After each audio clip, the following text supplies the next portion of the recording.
Greetings, Exile. Most of you have probably heard the saying, money doesn't grow on trees. Well, apparently, in 3.27, it does. And not just money. Everything grows on trees now, rares, uniques, and even brand new limbs which you can shove straight into your special place. But wait, it gets better. In true PoE fashion, the trees can now grow more trees. Yeah. We've officially entered treeception, and if that wasn't wild enough, these trees now come equipped with wombs.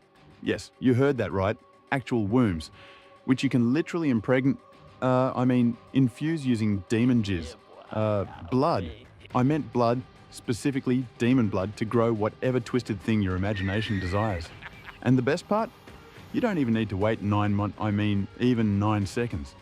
But I think that's enough cursed biology for now. Let's move on to what you're actually here for. My League starter plans. For 3.27, I've decided to League start as a Bleed Gladiator. More specifically, a Bleed Retaliator. Now, you might be wondering, Bleed Retaliator? What does that even mean? Well, it means we'll be using 2 retaliate skills, Eviscerate and Crushing Fist. Both of these have insane attack damage scaling, making them perfect for bleed since it scales off the physical damage dealt in a single hit. The bigger the hit, the nastier the bleed. Using them is simple. Whenever you block a hit, you'll see an icon appear over your head, letting you use the skills for a short time window. But here's the problem. That sounds super clunky. Having to block first and then hit within a small window doesn't sound great for mapping. And for bossing? Standing around waiting to block an attack could straight up get you killed, which is definitely not ideal. So, how do we fix that? Let's start with mapping. To solve this, we're not even going to rely on retaliation skills. Instead, we'll use Vaal Earthquake. This skill basically turns your gameplay into a walking simulator. You walk, and everything around you dies from shockwaves and bleed explosions. It's the perfect skill for content like Breach, where monsters are constantly swarming you. Now, Vaal skills require souls, which you usually get from killing monsters or hitting unique enemies. You can also gain souls using a Soul Ripper flask, but that can be ridiculously expensive early in a league. Thankfully, the new Bloodline Ascendancy from the Trial Master solves this problem beautifully. It has 2 key nodes, Priest of Yaomak and Priest of Kopech. Priest of Yaomak reduces the soul requirement from 30 to 21, lowers the soul gain prevention duration to 7 seconds, and even gives a 20% chance to refund all souls when you use your Vaal skill. Priest of Kopech, on the other hand, increases your damage per soul consumed and lets you store an extra use of your Vaal skill, but raises the cost to 45 souls. Both are strong, and you can pick whichever fits your playstyle.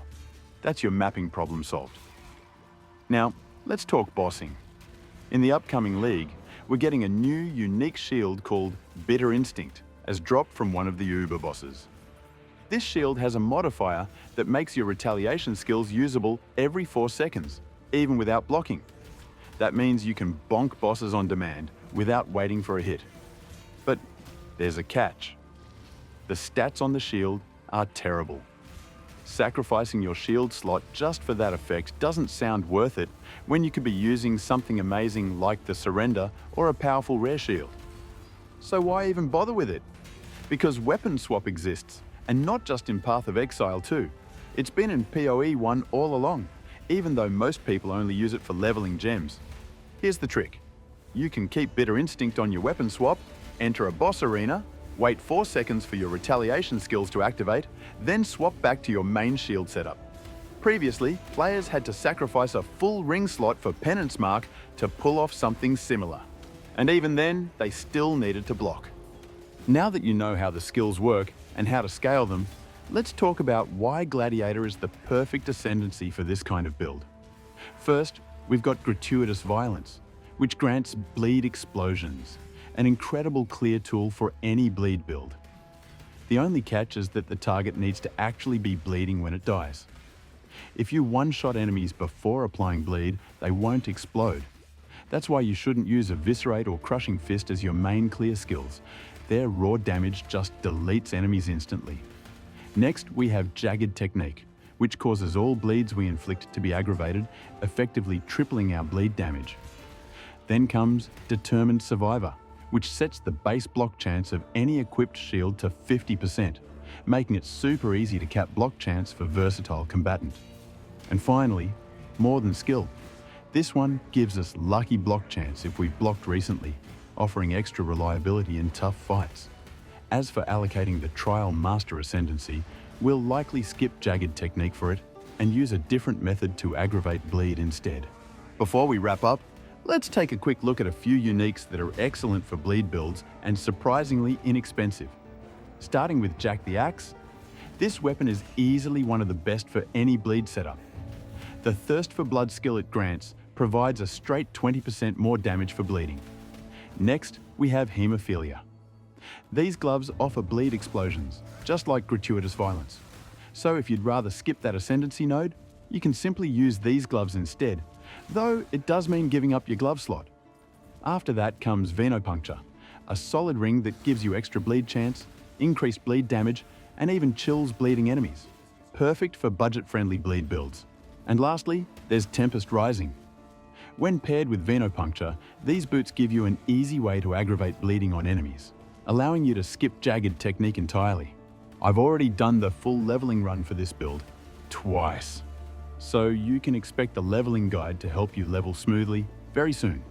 For now, you can find the POB for this build in the video description, and the leveling POB will be added once the guide is out. If you find this build idea interesting, make sure to like, subscribe, and ring that notification bell to stay updated on the progress of this build. And if you want to stay even more up to date, you can follow me on Twitch or join our Discord server, which always gets updates before YouTube does. As always, thanks for watching Exile.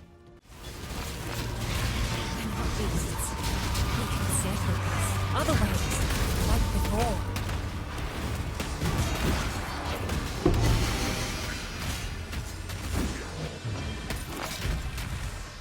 Go on.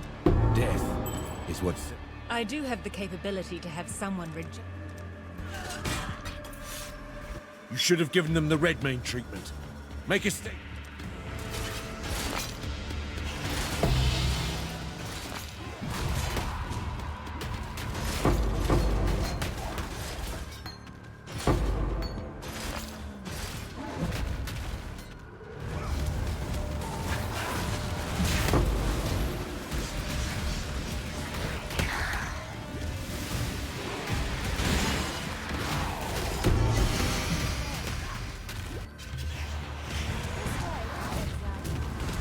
I can't do this just yet.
Go on. The weak deserve death. There's only... Absolutely. You're great. Can we hurry this up?